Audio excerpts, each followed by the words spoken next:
ये हम लोग आज मॉडल सेट जो का दिन क्वेश्चन का एनालिसिस करने वाले हैं। मॉडल सेट 1 का जो इससे पहले वाले वीडियो में किया गया था और मॉडल सेट आज 2 होने वाला है। ठीक, चलिए हम लोग आज देखते हैं। चलिए ताशकंद समझौता कब हुआ था? कब ताशकंद समझौता हुआ था? कब 1966 ईस्वी को। कब 10 जनवरी 1966 ईस्वी को हुआ था। भारत और पाकिस्तान के बीच हुआ ताशकंद समझौता। इस पर हस्ताक्षर किए थे भारतीय प्रधानमंत्री लाल बहादुर शास्त्री और पाकिस्तानी राष्ट्रपति अयूब खान ने किया था। ऑप्शन नंबर ए सही है। चलिए भारत में हरित क्रांति के जनक कौन है? तो भारत में हरित क्रांति के जनक कौन है? कहते एम एस स्वामीनाथन है। तो एम एस स्वामीनाथन है। ठीक, ऑप्शन नंबर डी सही है। चलिए देखिए, चलिए गरीबी हटाओ का नारा किसने दिया था? कहते गरीबी हटाओ का नारा किसने दिया था? तो इंदिरा गांधी ने दिया। इंदिरा गांधी 1972 के चुनाव में 1972 के चुनाव में ये एग्जाम में आते हैं कि इंदिरा गांधी ने गरीबी हटाओ का नारा किस चुनाव में दिया था? तो 1972 के मध्यवर्ती चुनाव में दिया था। ठीक, चलिए ऑप्शन नंबर ए सही है। चलिए गैर कांग्रेसवाद का नारा किसने दिया था? तो गैर कांग्रेसवाद का नारा राम मोहन लोहिया ने दिया था। कहते गैर कांग्रेसवाद का नारा किसने दिया? राम मोहन लोहिया ने दिया था। ठीक, ऑप्शन नंबर बी सही है। चलिए आगे देखिएगा। चलिए AIADM किस राज्य की क्षेत्रीय पार्टी है? किस राज्य की क्षेत्रीय पार्टी है? तो तमिलनाडु की। क्या? तमिलनाडु की। ऑप्शन नंबर बी सही है। किस? ऑप्शन नंबर बी सही है। चलिए भारतीय जनता पार्टी को किस पार्टी का पुनर्जनक कहा जाता है? भारतीय जनता पार्टी को किस पार्टी का पुनर्जनक कहा? भारतीय जनसंघ का। किसका? भारतीय जनसंघ का कहा जाता है। चलिए ऑप्शन नंबर ए सही है। चलिए दलित प्रतिष्ठ नामक संगठन की स्थापना इनमें से किस राज्य में हुई थी? दलित प्रतिष्ठ नामक संगठन की स्थापना किस राज्य में हुई थी? वहाँ का महाराष्ट्र में हुई थी। कि दलित प्रतिष्ठ नामक संगठन की स्थापना महाराष्ट्र में हुई थी। ऑप्शन नंबर सी सही है। चलिए विश्व मानव अधिकार दिवस कब मनाया जाता है? 10 दिसंबर को मनाया जाता है। चलिए ये तीनों जो है तीनों याद रखने वाला है, तीनों से पूछ रहे हैं। 26 जनवरी को गणतंत्र दिवस मनाते हैं। तो गणतंत्र दिवस मनाते हैं क्योंकि 26 जनवरी 1950 को हमारा संविधान लागू हुआ था। और ऑप्शन नंबर जो सी है इसको हम लोग 15 अगस्त मनाते हैं। 15 अगस्त यानी स्वतंत्रता दिवस मनाते हैं। स्वतंत्रता दिवस 15 अगस्त इसलिए मनाते हैं 15 अगस्त को क्योंकि 15 अगस्त 1947 को हमारा भारत अंग्रेजों के अवैध चंगुल से मुक्त हुआ था। और 1 मई को विश्व श्रमिक दिवस मनाया जाता है। कौन? श्रमिक दिवस। चलिए ऑप्शन नंबर डी सही है इसका। ठीक, चलिए ठीक है। एक सेकंड चलिए हाँ क्या? चलिए सोवियत संघ से सबसे पहले कौन सा देश अलग हुआ था? सोवियत संघ से सबसे पहले कौन सा देश अलग हुआ था? खुद युगोस्लाविया है। युगोस्लाविया। ऑप्शन नंबर बी सही है। ऑप्शन नंबर बी सही है। चलिए निम्नलिखित में से कौन सा एक देश नाटो का सदस्य नहीं है? नाटो का सदस्य कौन नहीं है? तो कौन? भारत नहीं है। नाटो का सदस्य भारत नहीं है। चलिए ऑप्शन नंबर सी सही है। चलिए वार्षा संधि कब हुई थी? वार्षा संधि कब हुई थी? वार्षा संधि कब हुई थी? वार्षा संधि 1957 ईस्वी का। वार्षा संधि 1957 ईस्वी।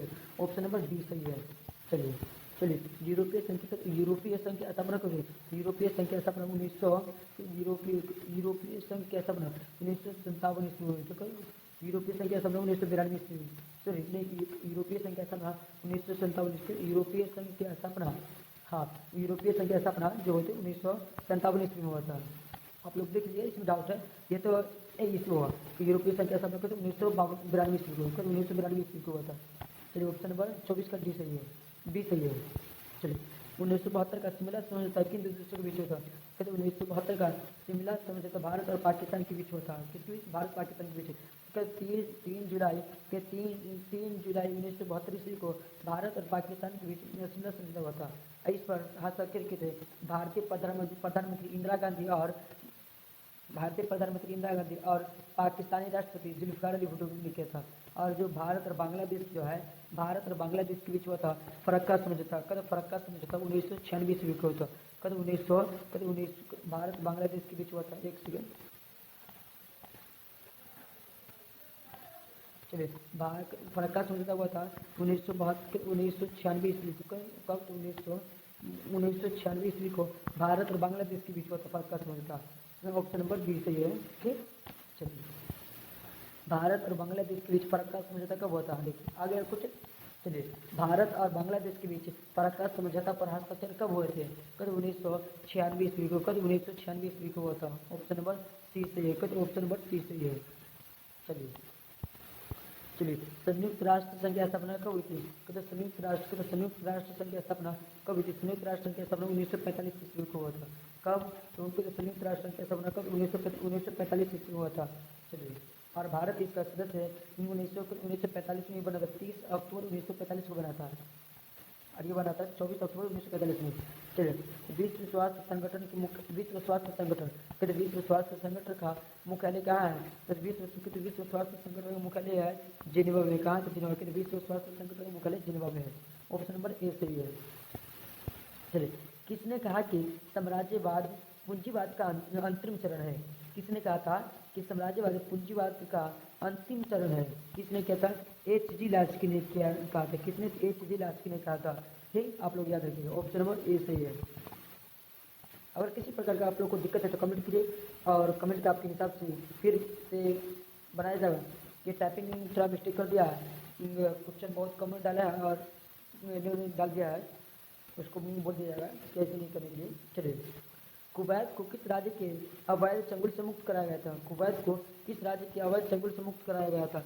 वो कौन थे? इराक के चंगुल। किस? इराक के चंगुल से। चलिए, ऑप्शन नंबर ए सही है। चलिए, भारत में नई आर्थिक नीति की शुरुआत किस प्रधानमंत्री ने किया था? भारत में नई आर्थिक नीति की शुरुआत नरसिम्हा राव ने किया था। किस? नरसिम्हा राव ने किया था। ऑप्शन नंबर बी सही है। ठीक, चलिए। चलिए, भूमंडलीकरण किस विचारधारा पर टिका है? कभी भूमंडलीकरण किस विचारधारा पर टिका है? तो वो उदारवाद पे। कभी भूमंडलीकरण किस विचारधारा पर टिका है? तो उदारवाद पे। ऑप्शन नंबर डी सही है। ठीक, आज का क्वेश्चन यहीं पर है, और आप लोग देख लीजिए कौन कौन सब्जेक्ट के हैं। चलिए, ये 11 से 15 तक दीर्घ उत्तरीय है, यानी 10 गो सब्जेक्ट है। 10 गो 2 नंबरी और 5 गो है 5 नंबरी। इसमें से आप लोग 10 में से 6 का आंसर देना है। आप लोग का पहला क्वेश्चन है कि भारत चीन संबंधों को वर्ण करें। उसका 1975 के आपातकाल के परिणाम को लेकर जो इंदिरा गांधी सीधे लिख दीजिएगा कि 1975 में भारत के प्रधानमंत्री इंदिरा गांधी थे, जिन्होंने बढ़ती जनसंख्या को नियंत्रित करने के लिए आंतरिक अशांति के नाम पर उनके आपातकाल लागू किया, जिसे आंतरिक अशांति का नाम दिया गया। और इस ऐसे काफ़ी अपने मन से पूरा बना बना के लिख दीजिए। दूसरा है, तीसरा हरित क्रांति क्या थी, इसके परिणामों को लिखे। पहले गुटनिरपेक्ष आंदोलन की भूमिका लिखकर वर्ण करें। सोवियत संघ की ब्रिटेन के वर्ण करें। यानी आप लोग ठीक, आप लोग देख लीजिएगा। हाँ, नहीं, 5 क्वेश्चन है, 5 में से 5 का जवाब देना है आप लोग को। ठीक, चलिए, थैंक यू।